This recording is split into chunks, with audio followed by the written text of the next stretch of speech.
দ্বীপ জেলা ভোলার চরপেশনে সুইজারল্যান্ডের বাড়ি ও রিসোর্ট নিয়ে একটি বিশেষ প্রতিবেদন প্রকাশ করব ভোলা ট্যুর 24.com থেকে। আপনারা সবাই লাইক, শেয়ার, কমেন্টস করবেন, সাবস্ক্রাইব করবেন এবং আমাদের সাথে থাকবেন। কোস্টাল হেভেন রিসোর্ট, যার ভিতরে রয়েছে 8টি বড় বড় রুম এবং 8টা রুমের সাথেই অ্যাটাচড বাথরুম রয়েছে এবং উপরে নিচে মিলিয়ে প্রায় 6000 স্কোয়ার ফিট। এটার পিছনে আবার একটা দোতলায় খালি জায়গা আছে, যদিও আমি ভিতরটি দেখাতে পারছি না। সেখানে ফ্যামিলির বা আগতদের মহিলাদের রাতে চাঁদ দেখার জায়গা এবং উপরে রয়েছে একটি পূর্ণাঙ্গ, এই 3টা গ্লাসের নিচের এটা পূর্ণাঙ্গ একটা ছাদ, যেখানে বারবিকিউ পার্টি করা যায়। আর নিচতলায় ডাইনিং এবং সিঁড়ির স্পেস বাদ দিয়ে 4টা রুম, 4টা বাথরুম সহ দোতলায় একটি কনফারেন্স রুম এবং 4টা বেডরুম এবং একটা মিনি ডাইনিং রয়েছে।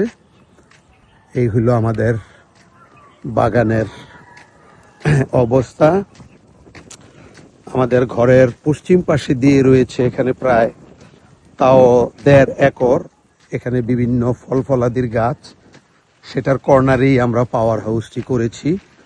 3 ফেজ লাইন ইতিমধ্যে এখানে চালু অবস্থায় আছে। এই ঘরটি এমনভাবে করা হয়েছে যে এটার ভিতরে 2টো জেনারেটর এবং 3 ফেজ লাইনের যত মেকানিজম ইলেকট্রিক সরবরাহের জন্য থাকবে। এবং এটি হলো আমাদের বাগান। এখানে 16 প্রজাতির আম এবং বিদেশি কিছু জাম গাছ আছে, লিচু গাছ আছে, কমলা গাছ আছে, মালটা গাছ আছে, জাম্বুরা গাছ আছে।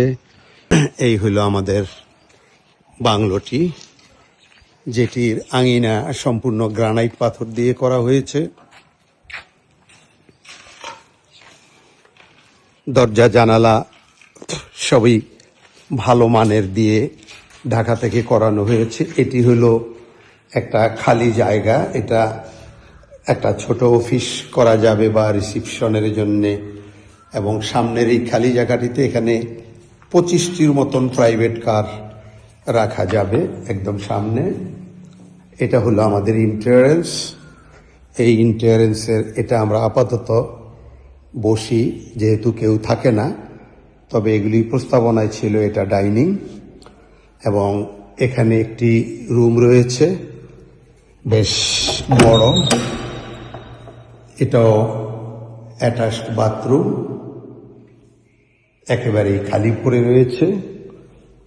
এটা আরেকটা বাথরুম এবং ড্রেসিং সহ,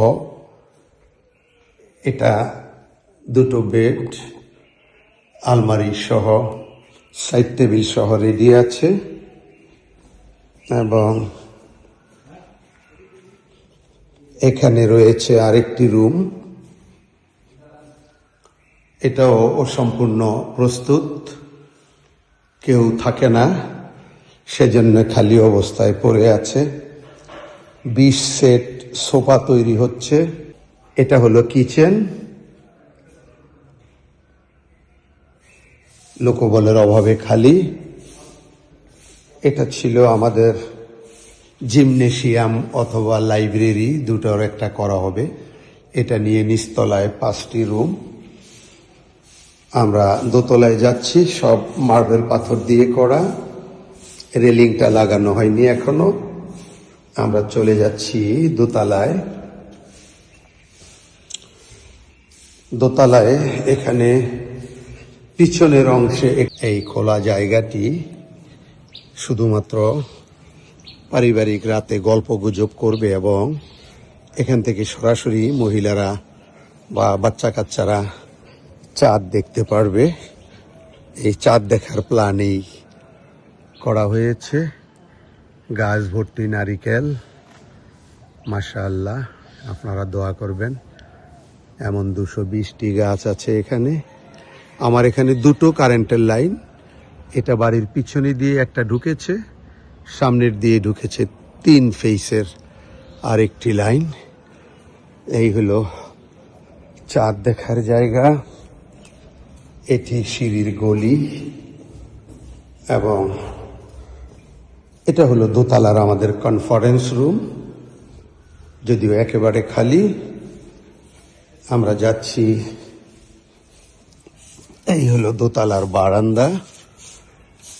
এখানে কিছু ডিজাইনের ডিজাইনে আছে, ডিজাইন বসবে। জানালা, এখানে প্রাকৃতিক ফুল গাছও হবে, এই বেশ চওড়া। এখান থেকে এই হলো আমাদের রাস্তা, দোতলা থেকে দেখাচ্ছি। এবং এই কনফারেন্স রুমে আবারও ঢুকলাম আমরা। এই কনফারেন্স রুমটায় মোটামুটি আমরা এর আগে মিটিং করেছিলাম 120 জন, এবং এখানে ড্রেসিং সহ বাথরুম সহ একটা রুম আছে দোতলায়। এটাও দক্ষিণ ফেসের। এখানে আসলে মাঝে মধ্যে আমি থাকি। এটা টয়লেট, এটার সাথে রয়েছে আরেকটি রুম, এটাও অ্যাটাচড বাথরুম, বেশ বড়। এই হলো উপরের অংশ, দেখতে পাচ্ছেন সব ডেকোরেশন করা বোর্ড দিয়ে। এবং এইটাও দক্ষিণ ফেসের আরেকটা রুম, অ্যাটাচড বাথরুম সহ। এখান থেকে বাগান এবং দক্ষিণের সামনের সবকিছুকেই অনুভব করা যায়, দেখা যায়, দৃষ্টিনন্দন লাগে।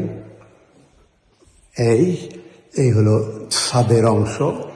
ছাদের হাইট অনেক বেশি, অর্থাৎ প্রায় 25 ফুটের মতো। যেহেতু ইউরোপিয়ান স্টাইলে বাড়িটি দোতলা ছাদের মতো, সেই হিসাবেই আমরা ডেকোরেশন করেছি। এবং এটা একটা মিনি ডাইনিং বা একটা রুমও করা যাবে। আমরা একটা মিনি ডাইনিং এর জন্য কনফারেন্সের এখানে রেখেছি।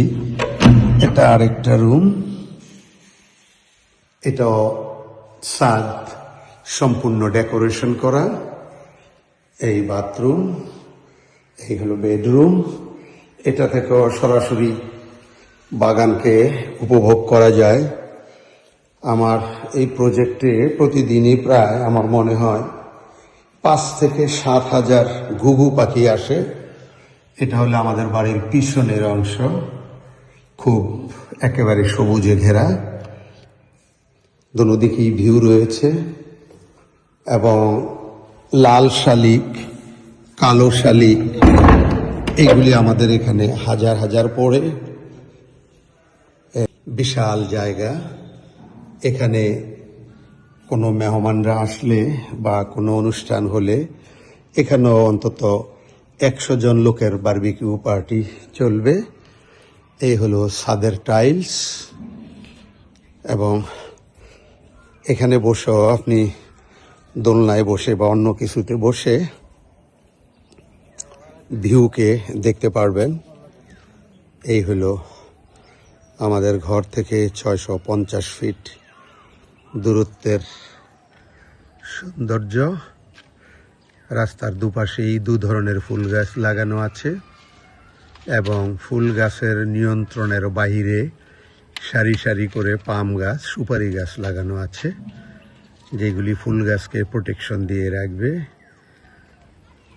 এবং রাস্তার পূর্ব পাশে নারিকেল বাগান, পশ্চিম পাশে খালি উদ্যান এখনো রেখেছি আমরা, যেটাতে প্রস্তাবিত সুইমিং পুল এবং বিভিন্ন বিয়ে শাদী, পিকনিক বা জন্মদিন এবং অন্যান্য প্রোগ্রামের জন্যে এখানে শেড হবে, সেই হিসাব করে আমরা রেখেছি। এবং পশ্চিম পাশের বাগানটি আবারও দেখাচ্ছি সরাসরি ছাদের থেকে। গত বছর আমাদের যেটাকে ডেউয়া বলে, মনে হয় লক্ষ লক্ষ ডেউয়া হয়েছিল বাগানে, জামরুল হয়েছিল।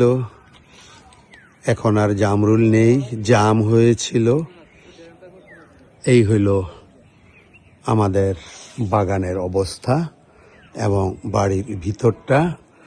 এটা উপরে পানির ট্যাঙ্কির উপরে এই ডিজাইনটি করে রাখা হয়েছে, যার নিচে কিছু রঙিন LED বাল্ব এখানে দেখা যাচ্ছে। সবাইকে ধন্যবাদ।